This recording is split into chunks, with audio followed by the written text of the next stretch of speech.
প্ৰণাম ককাইদেউ, আপোনাৰ ওচৰত মই এটা সহায় বিচাৰিহে আহিছোঁ। কোৱা, মই তোমাক কেনেকৈ সহায় কৰিব পাৰিম? কিনো কম ককাইদেউ, যোৱাবাৰ আপুনি মোৰ ভৱিষ্যত চাই পিনে কৈছিল যে মোৰ এজনী ছোৱালী সন্তান হ'ব বুলি, আৰু সেয়া কথা ফলিয়ালে। কিন্তু এতিয়া মোৰ হাতত 1 টকা এটাও নোহোৱা হৈছে। সদায় খৰচবোৰ বাঢ়ি বাঢ়ি গৈ আছে। আপুনি কিবা এটা উপায় কৰক, মোৰ ভৱিষ্যতটো চাই দিয়ক। মোৰ ভৱিষ্যতটো কি হ'ব? আপুনি সকলো মানুহৰে ভৱিষ্যত ক'ব পাৰে। আপুনি মোৰো ভৱিষ্যত চাই পিনে কওকচোন, মোৰ ভৱিষ্যতটো কেনেকুৱা হ'ব? তুমি দুখ নকৰিবা, সকলোবোৰ ঠিক হৈ যাব। আহা, ওচৰলৈ আহা।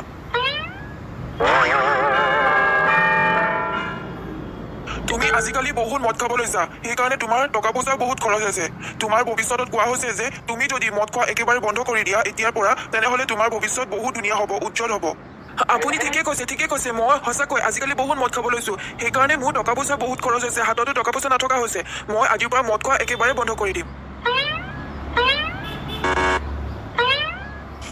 দেউতা, তুমি সকলো মানুহৰে ভৱিষ্যত ক'ব পাৰা। ভৱিষ্যতটো চাই সকলো মানুহকে তুমি সলনি কৰিব পাৰা। মোৰো আজি ভৱিষ্যত চোৱা। মোৰ ভৱিষ্যতত কি হ'ব, মই ক'ত থাকিম, মই কি চাকৰি কৰিম, মোৰ ভৱিষ্যতটো চোৱাচোন তুমি। ৰুবুল, তুমি এতিয়া বহুত সৰু হৈ আছা। তোমাৰ ভৱিষ্যত মই লিখিম। তুমি এদিন বহুত ডাঙৰ মানুহ হ'বা, বহুত ডাঙৰ চাকৰি কৰিবা, বিদেশত থাকিবা, তোমাৰ বহুত গাড়ী মটৰ থাকিব, বুজিছা? তথাপিতো তুমি এবাৰ মোৰ মূৰত ধৰি ভৱিষ্যতটো চোৱাচোন। মই কেনেকুৱা গাড়ী ল'ম, কেনেকুৱা বাইক ল'ম, কি চাকৰি কৰিম, এবাৰ কোৱা। উফ, মই তোমাক বুজাব নোৱাৰিলো। আহা, ওচৰলৈ আহা, মই তোমাৰ ভৱিষ্যতটো চাই দিছোঁ।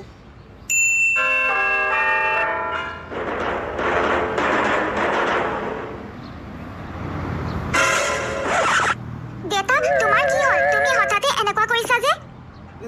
নাই হোৱা, মোৰ একো নাই হোৱা। যোৱা, তুমি এতিয়া যোৱা, মোক অকণমান অকলশৰে থাকিব দিয়া। ৰুবুলৰ ভৱিষ্যতত এয়া কি লিখা আছে? মই কি দেখিবলৈ পালোঁ? এইটোচোন মাছ বেপাৰী গোলাপ। তাৰ ছোৱালীৰ লগত মোৰ ৰুবুলৰ বিয়া হ'ব? নাই, এইটো মই কেতিয়াও হ'ব নিদিওঁ। মোৰ ৰুবুল ডাঙৰ হ'লে ইঞ্জিনিয়াৰ হ'ব, তাৰ ভৱিষ্যত মই দেখিলোঁ। কিন্তু এজন সাধাৰণ মাছ বেপাৰীৰ জীয়েকৰ লগত মই কেতিয়াও ৰুবুলৰ বিয়া চাব নোৱাৰোঁ, এয়া সহ্য কৰিব নোৱাৰোঁ। মই কিবা নহয় কিবা এটা বুদ্ধি কৰিবই লাগিব। হেৰি, ভাত খাবৰ কাৰণে চাউল এটাও নাই ঘৰত। আমি দুয়ো তেনেকেই পানী খাই থাকিব পাৰিম, কিন্তু আমাৰ এই ল'ৰা ছোৱালীহালক কেনেকৈ নোখোৱাকৈ ৰাখিব পাৰোঁ, আপুনি নিজে এবাৰ চিন্তা কৰক। তাকে ভাবি একো পাৰ পোৱা নাই। বজাৰত মাছ বিক্ৰী কৰিলে এসাঁজ ভাত খাব পাৰোঁ, কিন্তু আজি বজাৰত বিক্ৰী কৰিবৰ কাৰণেও মাছ এজনী নাপালোঁ পুখুৰীত। আমাৰ মাজলৈ এই কণমানিজনী অহা কেৱল এমাহ হৈছে। জন্ম দি পৃথিৱীখন দেখুৱালো হয়, কিন্তু আমি এনেকৈ ইহঁতক কষ্ট দিব নোৱাৰোঁ। হে ভগৱান, আজি এজনী হ'লেও পুখুৰীৰ মাছ মোৰ জালখনত ধৰাই দিবা, নহ'লে যোৱাকালিৰ নিচিনা আজিও আমি লগনতে থাকিব লাগিব।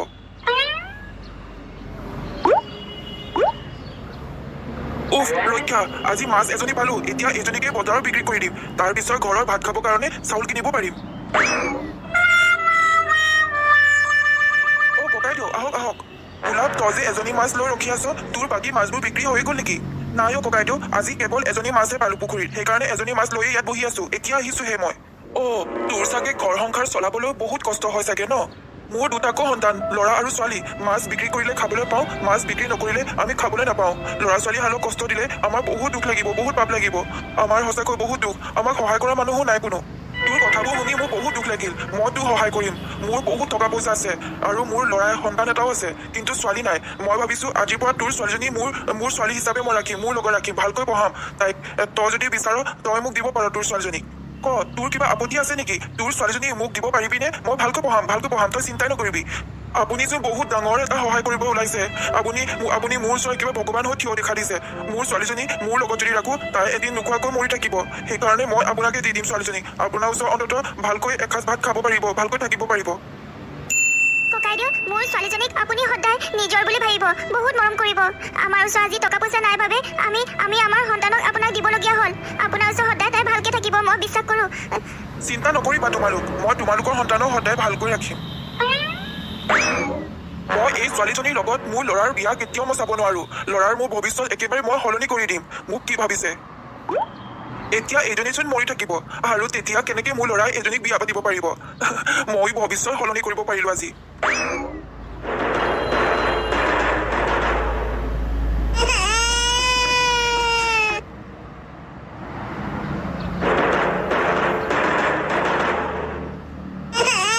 কেঁচুৱা কান্দি থকা মাত শুনিছোঁ। ইয়াতচোন ক'তো কেঁচুৱা নাই, ক'ৰ পৰা আহিছে বাৰু মাতষাৰ? ইমান সৰু কেঁচুৱা, কোনে পানীত এনেকৈ উটুৱাই দিছিল? বৰ বেয়া দেই মানুহবোৰ। আজিৰ পৰা ময়ে ডাঙৰ দীঘল কৰিম।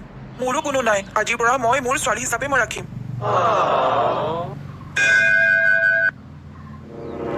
দেউতা, আশীৰ্বাদ কৰিবা আজি চাকৰি জীৱনৰ প্ৰথমটো কাম কৰিবলৈ ওলাইছো এখন গাঁৱত যাব লাগে তাত প্ৰজেক্টৰ কাম আছে যা ৰুবুল তোৰ নিজৰ কামবোৰ তই সদায় ভালকৈ কৰি যাবি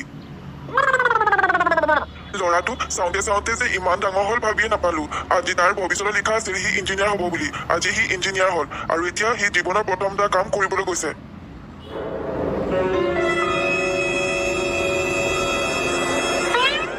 উফ গাঁৱৰ মাজে মাজে খোজ কাঢ়ি কাঢ়ি মোৰ ভৰি বিষ কৰি গৈছে আৰু বহুত পানী পিয়া লাগিছে মূৰটো ঘূৰাই গৈছেগৈ গাড়ী মটৰ বুলিবলৈও গাঁৱৰ ভিতৰত এখনো নাই গংগা তই থাক মই বজাৰৰ পৰা আহোঁগৈ আৰু শুন দৰ্জাখন ভালকৈ লগাই থবি দেউতা তুমি মোক কিয় বজাৰ কৰিবৰ কাৰণে অকণমানো ওলাই যাব নিদিয়া আজি তুমি ঘৰৰ ভিতৰত থকা দৰ্জা মাৰি মই যাওঁ বজাৰ কৰি আহোঁগৈ তই বজাৰ কৰিব যাবি নে গংগা তোৰ কষ্ট হ'ব আৰু তোক কষ্ট দিব মোৰ অকণো মন যোৱা নাই মোৰ একো কষ্ট নহয় আজি ময়ে বজাৰ কৰি আহোঁগৈচোন ছোৱালীজনী বহুত মৰম লগা অ' খং কৰোঁ বুলিও তাইক খং কৰিব কেতিয়াও নোৱাৰো আপুনি কোন হয় আৰু ইয়াতে এনেকৈ বহি আছে যে মই চহৰৰ পৰা আহিছো এইখন গাঁৱতে মোৰ কাম আছে কিন্তু গাঁৱৰ ভিতৰত খোজ কাঢ়ি কাঢ়ি মোৰ ভৰি বিষ কৰি গৈছেগৈ আৰু বহুত পানী পিয়া লাগিছে সেইকাৰণে ইয়াতে অকণমান বহি দিছিলো হয় নেকি মোৰ ঘৰ ওচৰতে ব'লক আমাৰ ঘৰলৈ গৈ আপুনি পানী খাই পিনে যাব পাৰিব এয়া লওক পানী খাওক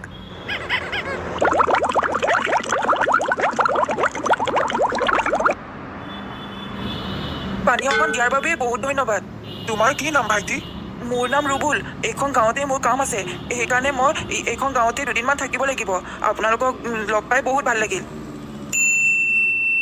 আমাৰ গাঁওখন বহুত ধুনীয়া আপুনি থাকি বহুত ভাল পাব তোমাৰ কি নাম হয় মই তোমাৰ নামটোকে সোধা নাই মোৰ নাম গংগা বাহ গংগা নামটো বহুত ধুনীয়া মোৰ বহুত ভাল লাগে কিন্তু তোমাৰ দেউতাই তোমাৰ নাম গংগা কিয় ৰাখিলে গংগা মানে হৈছে পানী এখন সাগৰ আৰু দেউতাই কয় মই বোলে পানীত উটি আহিছিলোঁ সেইকাৰণে মোৰ নাম গংগা ৰাখিলে খুৰা গাঁৱত যি কাৰণে আহিছিলো সেইখিনি কাম মোৰ আজি শেষ হৈ গ'ল আৰু মই এতিয়া ঘৰলৈ যাওঁ আপোনাক এটা অনুৰোধ কৰিবলৈ আছিল কি অনুৰোধ মোৰ আপোনাৰ ছোৱালীজনীক বহুত ভাল লাগিছে গংগাক মই নিজৰ পত্নী হিচাপে পাব বিচাৰোঁ আপুনি যদি বেয়া নাপায় তাইক মই বিয়া পাতিব বিচাৰোঁ আৰু মই মোৰ লগত মোৰ ঘৰলৈ লৈ যাব বিচাৰোঁ মোৰ একো আপত্তি নাই তোমালোক দুয়ো সদায় ভালকৈ থকাটোৱে মই বিচাৰো মই তোমালোকক আশীৰ্বাদ কৰিছো তোমালোক সদায় ভালকৈ থাকিবা ৰুবুল এয়া মই কি দেখিবলৈ পাইছো তই এয়া কাক লৈ আনিছ এইবোৰ কি কৰিলি তই দেউতা এয়া মোৰ পত্নী আমি বিয়া পাতিলোঁ আজিৰ পৰা এয়া তোমাৰ বোৱাৰী কি নাম তোমাৰ ঘৰ ক'ত তোমাৰ ঘৰত কোন কোন আছে মা দেউতাক সোনকালে মাতি পঠিয়াবা মোৰ ঘৰ নদীৰ পাৰত আৰু মোৰ মা দেউতা ক'ত মই নাজানো কিন্তু আজিৰ পৰা 20 বছৰ আগত মোক যোনে তুলি তুলি ডাঙৰ দীঘল কৰিছিল তেখেতে কৈছিল মই বোলে নদীত এনেকৈ উটি আহিছিলোঁ আৰু তেখেতে দেখি মোক সৰুৰ পৰা ডাঙৰ দীঘল কৰিলে কি হ'ল দেউতা তুমি এনেকুৱাখন কৰিছা যে নাই হোৱা মোৰ একো নাই হোৱা যা তহঁতি যা ভিতৰলৈ যা আৰু বোৱাৰী তোমালোকৰ মোৰ কথা আছে কালি ৰাতিপুৱাই মোক লগ কৰিবা সৰ্বনাশ এইজনীক চোন 20 বছৰ আগত মই নদীত পেলাই দিছিলো এইজনী গোলাপৰ ছোৱালী ইমান ভিক্ষাৰীটোৰ ছোৱালী মোৰ কেতিয়াও বোৱাৰী হ'ব নোৱাৰে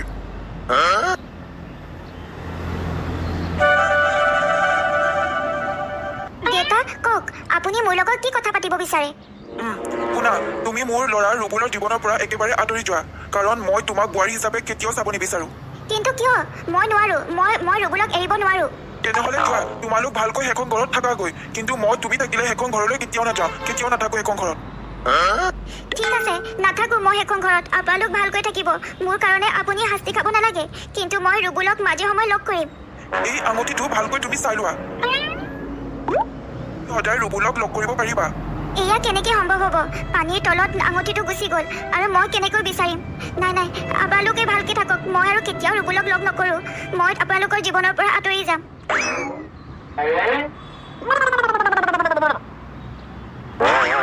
দেউতা তুমি কিয় এনেকুৱা কৰিলা তাইৰ মাক বাপেক নাই আমাৰ ঘৰখনৰ পৰা তাই ধুনীয়াকৈ মৰম পালে হ'লে কিয় তুমি এনেকুৱা কৰিলা তাই কিয় গুচি যাব ক'লা তোৰ কাৰণে মই ধনী ঘৰৰ ছোৱালী চাম তই বৰ ভিখাৰী ছোৱালী এজনীক চাইছিলি হা দেউতাই কিয় এনেকুৱা কৰিলে গংগাৰ লগত দেউতা ইমান বেয়া নে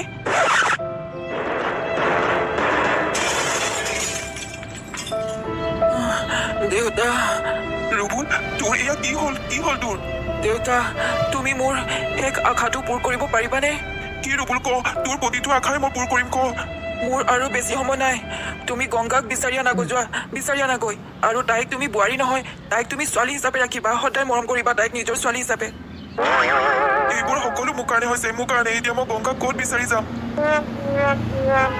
মই এনেকৈ পানীখিনি চাই থাকিলে আঙুঠিটো জানো বিচাৰিব পাৰিম? আঙুঠিটো চাগে তলত, একেবাৰে তলত পৰি গ'ল। মই এতিয়া আঙুঠিটো কেনেকৈ আনিব পাৰিম? আঙুঠিটো পালেহে মই ৰুবুলক আকৌ লগ কৰিব পাৰিম আগৰ নিচিনাকৈ।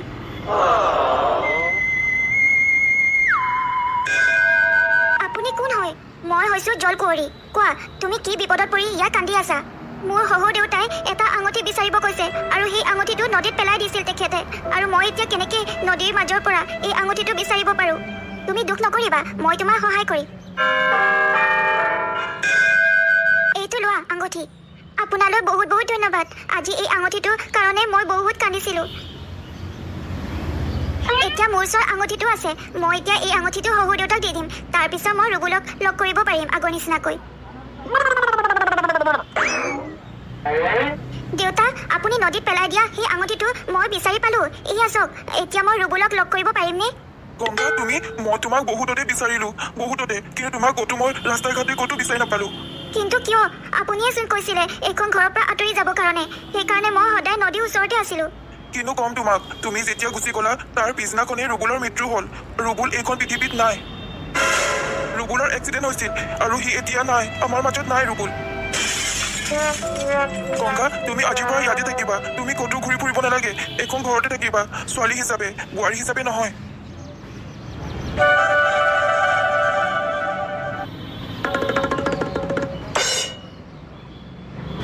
আজি হোলী হয়। আজি বহুতে বিভিন্ন